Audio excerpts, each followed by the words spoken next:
Good morning বন্ধুরা। এটা কোন জায়গা বলো তো? এটা হচ্ছে দেহঘর, অনুকূল চন্দ্রের আশ্রমের দেহঘর। তো এখানে গিয়েছিলাম, প্রতিদিনই একটু একটু করে ভিডিও তোমাদের মধ্যে শেয়ার করি ছোট ছোট করে। Good morning. এত সুন্দর মনোরম জায়গা যে খুব সুন্দর লাগবে।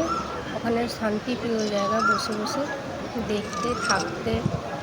গিয়েছিলাম প্রায় 3-4 দিনের মতো। কত বড় লাল জবা ফুলের গাছ দেখো, অনেক বড়। ফোনে তো এত বড় দেখা যাচ্ছে না, কিন্তু বেশ ভালোই বড় গাছটা। আর কি সুন্দর লতানো লতানো ফুলগুলো বেড়া জালে হয়ে আছে। এদের তো গ্রিল, কিন্তু বেড়া জালই বলা যায় এগুলো। আমরা তখন বসাতাম ছোটোবেলায় এরকম।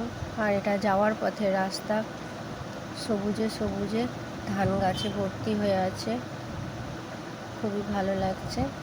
মাল্টিন মিটিং। চলো ঘরে এলাম, সকালের আজকের পুজোটা সেরে নিলাম। দেখতেই পাচ্ছ, ঠাকুরকে একটু মিছরি দিয়ে জল দিয়েছি। সকাল সকাল উঠে স্নান টান করে সব কাজকর্ম সারার পর যেন পুজো না করলে ঠিক ভালো লাগে না। চলে এলাম টিফিন করতে।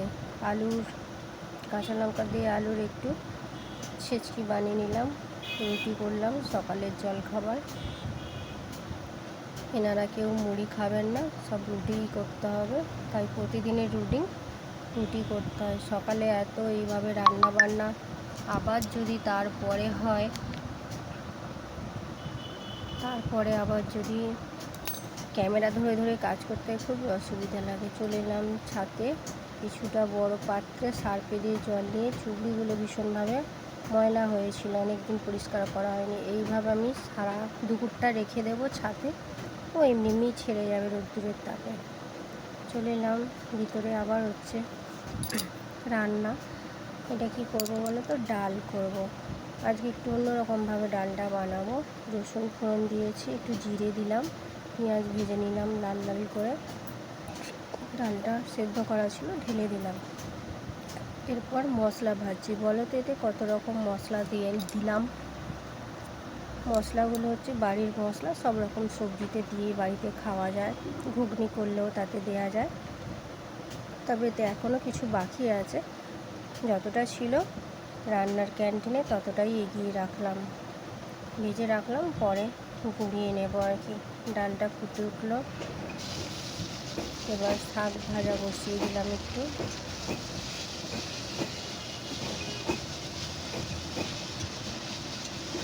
শাক যেভাবে করে ভাপিয়ে রাখা ছিল, আজকে একটু অন্যরকমভাবেই করলাম। শাকটা দিয়েছিলাম পেঁয়াজ থেতো আর রসুন থেতো। এরপর হবে আলু করলা ভাজা, নুন হলুদ দিয়ে যেভাবে সবাই করে সেইভাবে মাখিয়ে রেখে দিয়েছিলাম। এরপর আলু করলা ভাজা একটু নেড়ে নিয়ে চাপা দিয়ে দিলাম। দেখো মশলাগুলো আমার ভাজা হয়ে গেছে, গোড়ানো হয়ে গেছে। দেখো এইগুলোকে সব ঠিক কাঁচের ডাব্বায় ভরে রাখলে বহু দিন থাকে, কোনো রকম গন্ধ ছাড়ে না। তো এক তো ওটা গরম ছিলই, মশলাটা করেছি এটাও গরম, তো এই মুহূর্তে আমি এটাকে কোনো জায়গায় তুলব না, ওটা ওইভাবেই ওখানে থাকবে, ঠান্ডা হওয়ার পর তুলব। দেখো চুবড়িগুলো আমি সন্ধ্যাবেলায় পরিষ্কার করে নিয়েছি, পরিষ্কার হয়েও গেছে।